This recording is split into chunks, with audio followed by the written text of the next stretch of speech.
Hello friends, आपका स्वागत है यूट्यूब चैनल डिक्टेशन क्लब में। ये जो डिक्टेशन आप लिख रहे हैं, यह रामधारी गुप्ता पार्ट 1 का ही अंश है। इसके और भी डिक्टेशन अगर आप लिखना चाहते हैं तो उसकी प्लेलिस्ट की लिंक नीचे आपको डिस्क्रिप्शन बॉक्स में मिल जाएगी। इसके अलावा आपको नॉन स्टॉप 10 मिनट के डिक्टेशन, न्यूज़पेपर के डिक्टेशंस की लिंक भी नीचे डिस्क्रिप्शन बॉक्स पर मिल जाएगी। और इसके अलावा रामधारी गुप्ता पार्ट 2 के जो डिक्टेशंस की सीरीज़ है, उसके प्लेलिस्ट की लिंक भी नीचे डिस्क्रिप्शन बॉक्स में है। आप उससे जाकर खंड 2 के डिक्टेशन भी लिख सकते हैं। और हाँ दोस्तों, अगर आपको डिक्टेशन लिखकर अच्छा लगता है तो डिक्टेशन को लाइक ज़रूर कीजिए, क्योंकि हमारे लिए यही एक मोटिवेशन है जिससे हम आपके लिए रोज़ नए नए डिक्टेशन लेकर आएँ।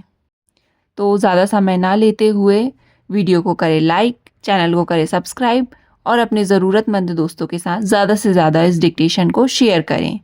डिक्टेशन स्टार्ट करते हैं 5 सेकंड के बाद।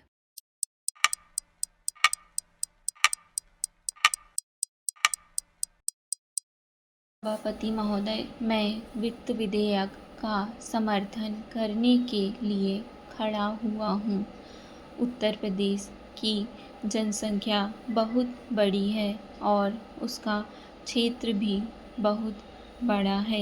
इसलिए यह आवश्यक है कि उत्तर प्रदेश को उसकी जनसंख्या और क्षेत्र के अनुसार विकास योजनाओं के लिए केंद्र से आर्थिक सहायता दी जाए। इसके बिना उत्तर प्रदेश की उन्नति होना असंभव है। भारत का किसान इस देश का जीवन है। किसान पर ही सारी खुशहाली और उन्नति निर्भर करती है। अगर उसका जीवन समृद्ध होगा तो देश भी समृद्ध होगा। इसलिए यह आवश्यक है कि किसान के दैनिक जीवन की चीज़ें सस्ती हों और उसके खाद्य और कृषि यंत्र आदि सस्ते दामों पर मिल जाएं। पानी के लिए उसको भगवान की तरफ न देखना पड़े और बल्कि उसको सिंचाई के विषय में आत्मनिर्भर बनाया जाए। जब तक किसान को पूरी सुविधाएं नहीं दी जाएंगी, तब तक देश उन्नति नहीं कर सकता है। मेरा यह भी निवेदन है कि जिन परिवारों में खेती का काम होता है, उन परिवारों के बच्चों को कृषि विभाग में नौकरी देनी चाहिए। यह मैं आवश्यक समझता हूँ, क्योंकि उन्हें कृषि के बारे में व्यावहारिक का ज्ञान होता है।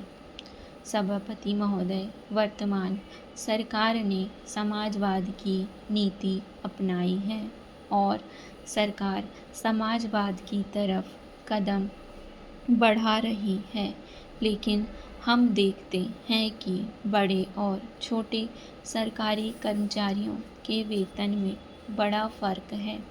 कुछ अधिकारियों का वेतन हजारों में है, जबकि चपरासी आदि छोटे सरकारी कर्मचारियों को सिर्फ 5,000 या 7,000 रुपये मिलते हैं। आज वेतन में यह जो फ़र्क है वह समाप्त होना चाहिए। मेरा निवेदन है कि सरकारी कर्मचारियों के वेतन में बहुत ज़्यादा अंतर नहीं होना चाहिए। तभी हम कह सकते हैं कि हिंदुस्तान में समाजवाद है। किसान की रोज़ाना के उपयोग की चीज़ें बहुत महंगी होती जा रही हैं। देश में महंगाई दिन प्रतिदिन बढ़ रही है और सारे देश में बेचैनी फैली हुई है। इस बढ़ती हुई महंगाई को रोकना आवश्यक है, नहीं तो देश में क्रांति हो जाएगी। आप इस सच्चाई को छिपा नहीं सकते कि आज देश में चारों तरफ बड़ा असंतोष है और लोग बड़ी आशा से हमारी तरफ देख रहे हैं, लेकिन महंगाई हमारे नियंत्रण से बाहर होती चली जा रही है। देश में काले धन की बड़ी चर्चा की जाती है। उसको निकालने के लिए बड़े प्रयत्न किए गए हैं। सभापति महोदय, सरकार इस स्थिति में नहीं आई है कि वह कह सके कि देश में काला धन नहीं है। काले धन को निकालने के और प्रयत्न होने चाहिए, लेकिन उसके साथ साथ इस दिशा में भी कदम उठाए जाएं कि ऐसे कामों पर रोक लगाई जाए जिससे लोगों को काला धन कमाने का अवसर ही ना मिले। आज हमारे देश के विभिन्न प्रदेशों और क्षेत्रों की स्थिति में बड़ा अंतर है। इस अंतर को समाप्त किया जाना चाहिए। मुझे आशा है कि वित्त मंत्री महोदय मेरे इन सुझावों पर अवश्य ध्यान देंगे। कल मैं वित्त मंत्री जी को बता रहा था कि आप एक तरफ से नए नए कर लगाकर खजाने को भरने की कोशिश कर रहे हैं और दूसरी तरफ आपके विभाग उस खजाने में छेद कर रुपया निकाल रहे हैं। इस तरफ उनका ध्यान जाना चाहिए। मैंने इस संबंध में एक उदाहरण दिया था कि एक लंबी चौड़ी सड़क पर एक ही तरह का काम होने वाला था। एक ठेकेदार ने 4 लाख रुपए प्रति मील और दूसरे ठेकेदार ने 10 लाख रुपए प्रति मील के हिसाब से रुपया मांगा।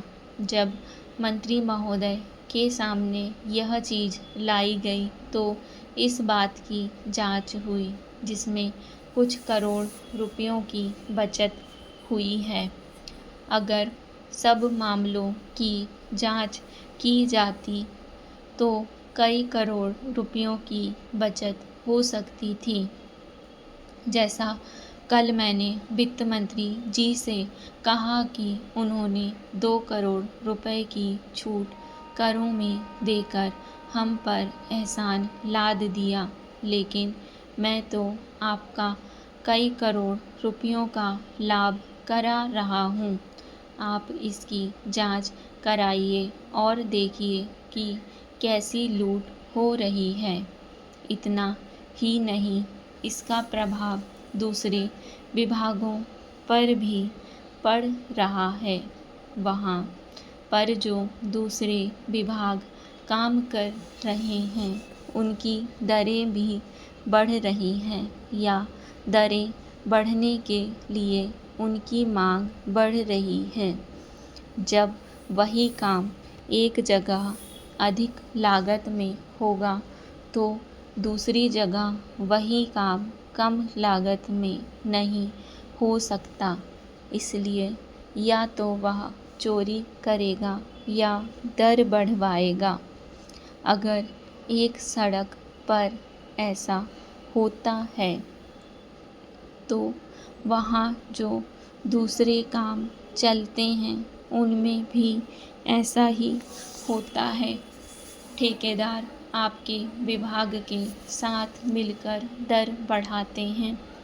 मैं भ्रष्टाचार की बात नहीं कहता हूँ, उसको ना आप बंद कर सकते हैं और ना मैं बंद कर सकता हूँ और ना लोग बंद कर सकते हैं।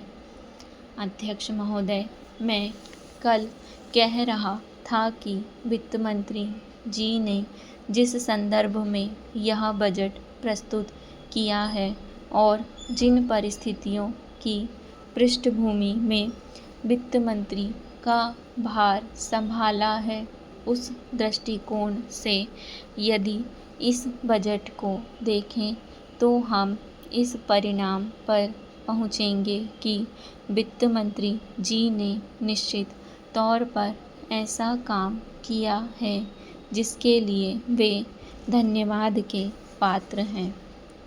उन्होंने देश की अर्थव्यवस्था को सुधारने के भार को लेकर उसमें सफलता प्राप्त करके देश की बिगड़ती हुई आर्थिक दशा को सुधारा।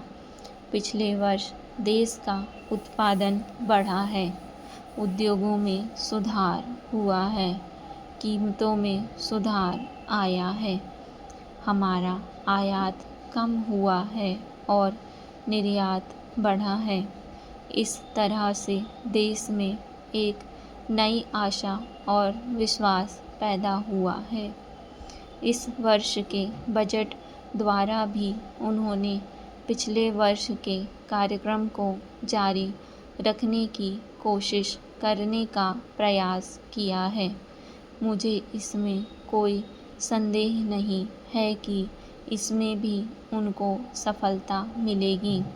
उन्होंने देश के आयात निर्यात के बारे में जो कदम उठाए हैं उनसे निश्चय ही हमारे विदेशी व्यापार का संतुलन सुधरेगा, यह निश्चय के साथ कहा जा सकता है। वीडियो को करें लाइक, चैनल को करें सब्सक्राइब और इस वीडियो को ज़्यादा से ज़्यादा अपने ज़रूरतमंद दोस्तों के साथ साझा करें, क्योंकि यही हमारे लिए असली मोटिवेशन है। धन्यवाद।